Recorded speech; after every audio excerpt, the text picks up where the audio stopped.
Well, we had a New Year's Eve party, January 2020. And, 2020 was a rough year for a lot of people. Yeah. So that morning, January the 1st, I woke up about 3 o'clock in the morning. I couldn't breathe. So I thought it was my asthma, or I thought it was from the cigarette smoke, because a lot of my friends smoke cigars. And so sometimes it bothers my allergies. So I went to CVS, got some allergy Benadryl, took my Albuterol pump I used to have to take for bronchitis. None of it worked. I ended up feeling my intuition told me to go to the fire station that's right across the street from my house. Went in there, they read my blood pressure was at stroke level and my oxygen level was very low. So they rushed me to the hospital, Piedmont Hospital here in Atlanta.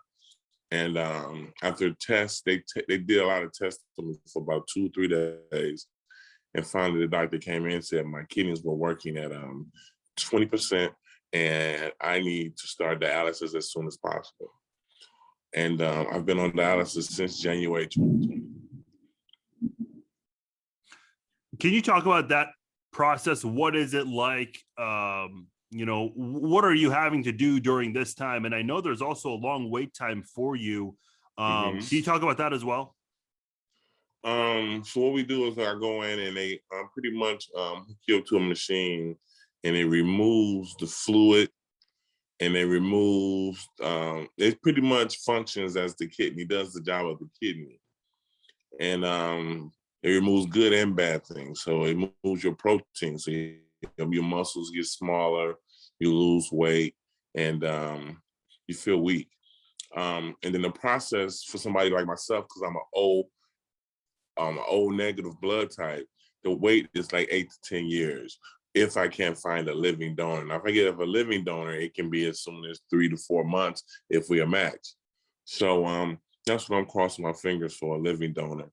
So I've been trying. So what I have been doing is really just getting it out in the community. I know a lot of people are scared, especially where I'm from. People are really scared of donating organs, and they don't know. Yeah.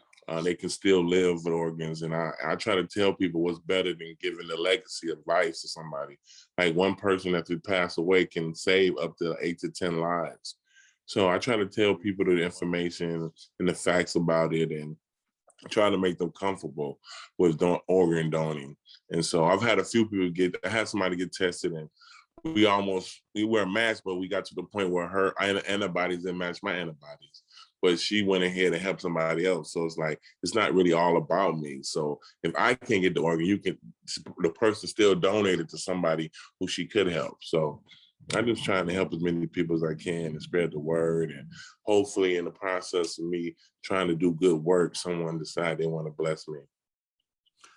I know you're on social media. You're on Twitter, and I want to make sure I have the account correct. It is at Jelly Roll Kidney, and you also have a website, if I'm not mistaken, newkidneyforjellyroll.com. Yes. I'll share those websites on social media.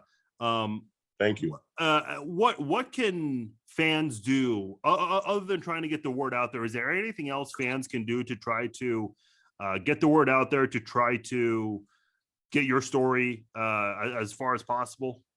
Well, there's been a lot of fans. What they've been doing is they can't help me directly. They've been sending me prayers, which helps, me and my family. We read every post, so we read every message, because sometimes you have trying days, and during my trying days, I really like to read those posts, because those uplifting and prayer hands help.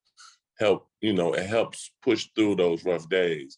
But if you can just retweet and communicate with me on my social media platforms and send it out and repost it, maybe help me spread the word about the importance of organ donating and prevention. Because on my website, I have things you can help prevent kidney failure or some of the early signs. And so that's all I want to do is promote the website, get people to retweet, and let's do it. Let's get this done. Hopefully, I get something soon, and I can hopefully I can be around to see my youngest daughter get married one day. What else do you want to say out there that maybe you haven't said in this conversation with me, or in any interview or conversation you've had with others?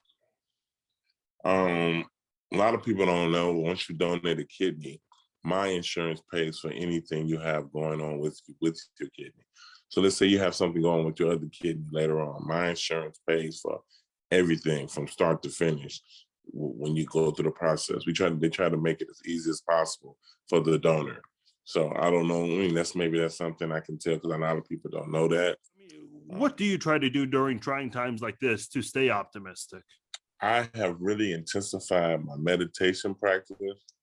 I do a lot of affirmations, so I try to remind myself of why I'm blessed, or the good. I try to constantly tell myself about the good things in my life, so I don't think about the bad things that's going on. Because it's easy for you to really go into that sunken place when you're dealing with this, because it shuts down your life. You can't do as much as you used to do. I'm going like 3 days a week, so I miss certain things. I can't help my wife around the house sometimes. I'm just exhausted. So I try to focus on the things I can do, try to focus on the things that are good for me, the blessings I have. I try to spend time.